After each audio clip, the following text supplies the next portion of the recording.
Hi, I'm Alexa Bauer. I'm a senior, and my art piece is about climate change and how we should save the animals.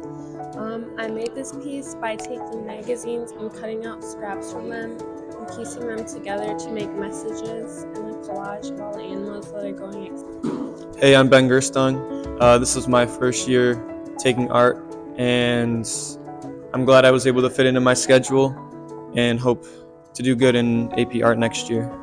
This work I've made is probably one of my favorites. I love using oil pastels to portray like a unique color and representing different emotions through the eyes. And I named it Emotional Eyes, with eyes being in the name.